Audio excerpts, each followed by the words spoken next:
क्या आप योग को हिंदू धर्म या हिंदू विचारधारा का एक हिस्सा नहीं समझते? क्योंकि बहुत से लोग कह रहे हैं कि योग मुस्लिम धर्म के या ईसाई धर्म के खिलाफ है। एकेश्वरवादी धर्मों में आप सिर्फ एक भगवान को ही पूजते हैं और योग उसका उल्टा है। देखिए, योग में किसी भी तरह की पूजा नहीं होती।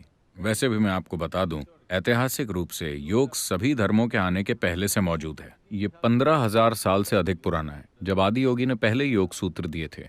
15,000 साल पहले इंसानों के लिए धर्म जैसी कोई चीज ही नहीं थी। उस समय उन्होंने समझाया कि इस इंसानी तंत्र को कैसे हम उच्चतम स्तर तक ले जा सकते हैं, ताकि एक ऐसा अनुभव पैदा हो। देखिए, खुश रहना अपने आप में कोई लक्ष्य नहीं है।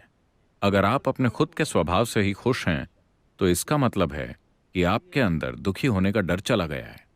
जब दुखी होने का कोई डर नहीं हो, सिर्फ तभी आप अपने जीवन को पूरी तरह से जी पाएंगे। नहीं तो आप हमेशा आधा कदम ही बढ़ाएंगे। आप जिन्हें धर्म कह रहे हैं, वो ज्यादातर दुखी होने के डर का नाजायज फायदा उठा रहे हैं। तो योग उस बारे में नहीं है। यह आपको दुखी होने के डर से आजाद करता है। यह आपको किसी भी सत्ता के बंधन से मुक्त करता है, चाहे वो गुरु हो, कोई संगठन हो या भगवान हो। यह आपको उन सब से मुक्त करता है। तो इस मायने में आप कह रहे हैं कि योग हिंदू धर्म या हिंदू फिलॉसफी से भी पुराना है, ये 15,000 साल से अधिक पुराना है। सबसे पहले इसलिए इसे सीमाओं में नहीं बांधा जा सकता। नहीं, सबसे पहले हमें यह समझना होगा। क्या आप मुझे बता सकते हैं कि हिंदू फिलॉसफी क्या है? हर कोई इसके बारे में बात कर रहा है। कृपया मुझे बताइए कि क्या है हिंदू फिलॉसफी। यहाँ हजारों तरह की चीजें हो रही हैं, क्योंकि हिंदू एक भौगोलिक पहचान है।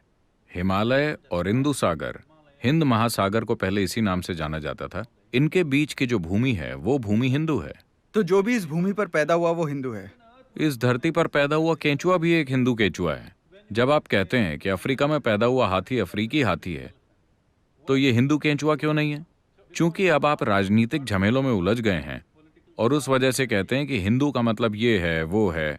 नहीं, ये एक भौगोलिक पहचान है, क्योंकि हम लोगों को एहसास हो गया था इन भौगोलिक पहलुओं के बिना हम फल फूल नहीं सकते थे। हिमालय और हिंद महासागर के बिना। हाँ, इन दोनों चीजों ने हमारी रक्षा की। हम 5-6 हजार सालों से चैन की जिंदगी सिर्फ इन दोनों की वजह से ही जी रहे थे, तो हम इन दोनों को आदर की दृष्टि से देखने लगे। मैं आपके ही तर्क को आगे बढ़ाता हूँ।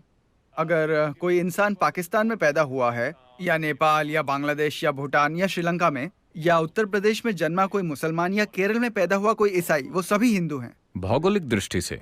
ठीक है, पर जरूरी नहीं है कि। देखिए, सबसे पहले मुझे ये बताइए कि हिंदू धर्म या हिंदू फिलॉसफी क्या है? क्या आप जानते हैं? नहीं, इसीलिए तो मैं आपके पास आया हूँ। यही तो मैं कह रहा हूँ। ऐसा नहीं है कि सिर्फ आप नहीं जानते। सबसे बड़े विद्वान से पूछिए, क्या वो जानता है कि हिंदू फिलॉसफी क्या है? ऐसी कोई चीज ही नहीं है, क्योंकि ये एक ऐसी भूमि है जिसने हर तरह की फिलॉसफी को जन्म दिया है। हर तरह की। Every kind. Because this has always been a land of seekers, never a land of believers. We never believed it. क्योंकि ये हमेशा से खोज करने वालों की भूमि रही है, विश्वास करने वालों की नहीं। इस देश में परम लक्ष्य हमेशा मुक्ति या आजादी रहा है, भगवान कभी नहीं। कभी कोई विश्वास प्रणाली नहीं रही। हमेशा सवाल उठाना, हर चीज पर विवाद करना, खोज करना ही यहाँ पर जीवन का तरीका रहा है। तो हिंदू धर्म जैसी किसी चीज का सवाल ही कहाँ उठता है? सिर्फ मुकाबले में, राजनीतिक होड़ में आप खुद को ये या वो कह रहे हैं।